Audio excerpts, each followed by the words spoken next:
Bonjour, c'est Cryptolyse et aujourd'hui on se retrouve pour parler de Dogecoin. Alors, c'est une surprise, je ne supporte pas les meme coins de base, donc c'est pas forcément quelque chose que j'analyse régulièrement, mais je sais que ça fait plaisir à certaines personnes sur le Discord, donc on va faire une exception aujourd'hui et parler du Dogecoin, voir un petit peu ce qu'il en est. On voit que on a eu une grosse phase d'accumulation sur cette partie-là. Ensuite, on a eu un premier pump, un second pump.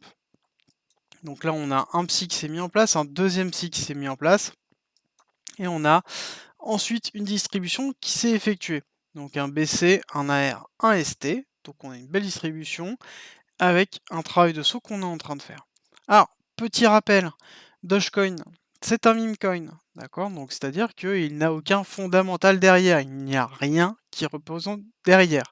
Dogecoin a fait parler énormément de lui, étant donné que notamment il y a Elon Musk qui est un grand fan de Dogecoin et qui a toute une communauté derrière, étant donné que Dogecoin représente une forme de liberté au niveau, enfin de donner de la valeur à partir de la confiance et donc vraiment une libération de tout besoin matériel. Donc du coup, il y a tout un concept philosophique autour du Dogecoin, mais derrière, il faut bien comprendre que c'est uniquement un actif ultra spéculatif et ultra risqué, d'accord? Il n'y a rien comme fondement derrière et donc ça, c'est vraiment, vraiment important. Je préfère en faire là parce que je suis en train, de vous démonter justement, la partie technique, de façon à ce que vous compreniez chacune des parties.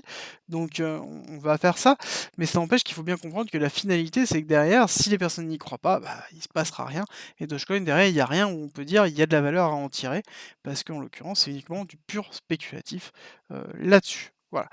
Petit aparté. Deuxième petit aparté, je ne suis pas justement un conseiller financier. Je vous présente tout simplement mes analyses à moi et mes points de vue, à vous de m'utiliser comme comme un indicateur parmi, tant d'autres. D'accord? Donc, à vous de construire votre propre stratégie.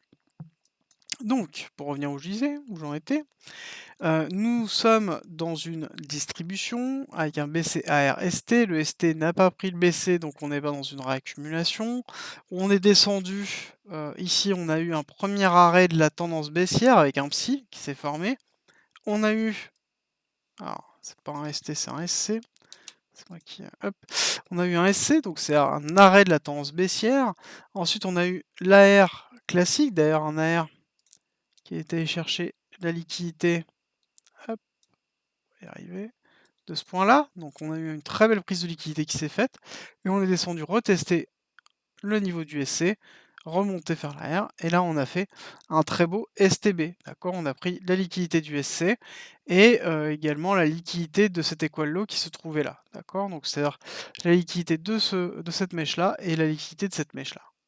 Et de toute façon, on le voit très bien, hein, le STB s'est fait entièrement ravaler. Ici, on voit bien que la mèche a été ravalée sur un certain nombre de pourcentages, hein, à quasiment 35% sur une journée de volatilité. Et donc c'est pour ça qu'il faut bien comprendre que ce type d'actif est excessivement volatile, est excessivement risqué et spéculatif. Hein, d'accord? Je le répéterai tout le long, je pense. C'est pour votre bien. Pour votre bien. C'est une des raisons pour lesquelles j'aime pas trop justement les meme coins. Voilà.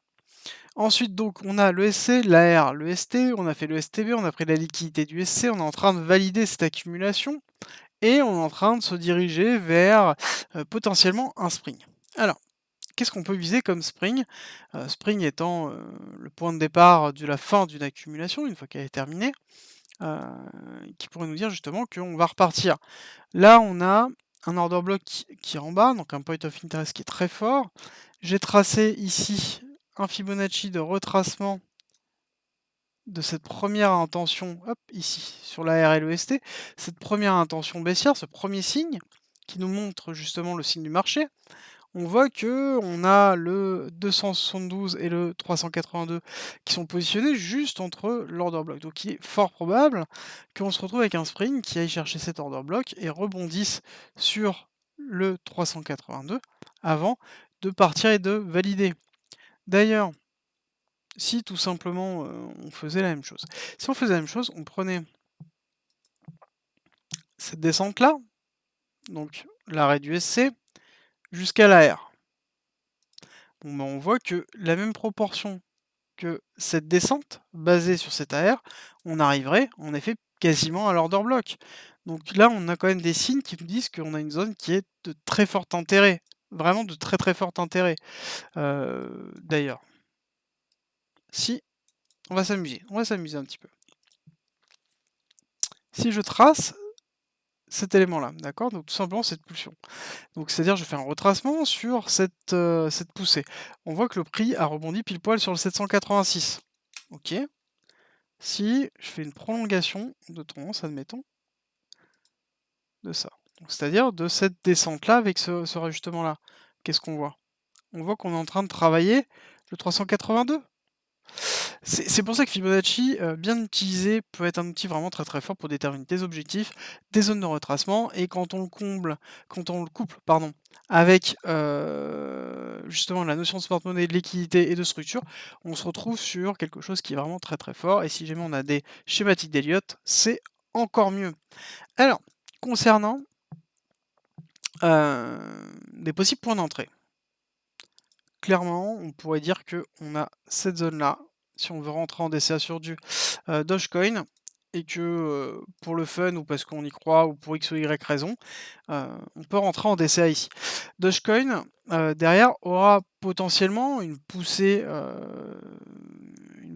haussière, qui pourra se faire, mais qui sera toujours beaucoup plus basse que quelque chose qui a énormément de fondamental, d'accord? Mais admettons qu'on retrace comme on a dit, donc on trace sévèrement, on va jusqu'au point of interest, donc je fais une prolongation de Fibonacci et on voit que potentiellement on peut se retrouver avec un Dogecoin qui pourrait avoisiner les 1,3 $ sur le 1,618, d'accord? Donc pourquoi pas voir ça si jamais, admettons, on arrête ici, que là c'est le spring, on pourrait être à 1,3. Bon, en l'occurrence, c'est des cycles qui sont atteignables. Par contre, ça sous-entend qu'il faut qu'il y ait, un engouement autour du Dogecoin, encore une fois, une nouvelle fois, qui est, justement, cette volonté-là.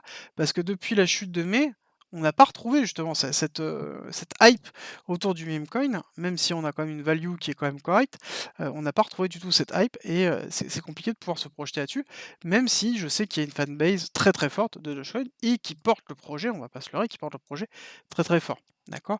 À savoir qu'il y a pas mal de choses, Elon Musk aime bien tweeter tentant, donc on se retrouve avec des énormes pics. Voilà, je sais que là actuellement, il y a eu une histoire sur, McDonald's, donc bon, voilà, on sait jamais. Admettons, on arrive à récupérer pile poil au niveau du point of interest jusqu'à l'ATH, d'accord? Bah, c'est simple, là c'est un fois 10. Si jamais on va sur le, comme on a dit, hop, on va se repositionner. Si jamais on va sur notre objectif, on va dire le 1,25, on se retrouve avec un fois 16. Bah, sur un actif ultra spéculatif, à partir du moment où on revient sur un bull run effréné, avec une tendance à meme coin et une injection massive, d'argent, pourquoi pas? Pourquoi pas? Clairement, pourquoi pas, se retrouver avec un Dogecoin sur ces valeurs-là?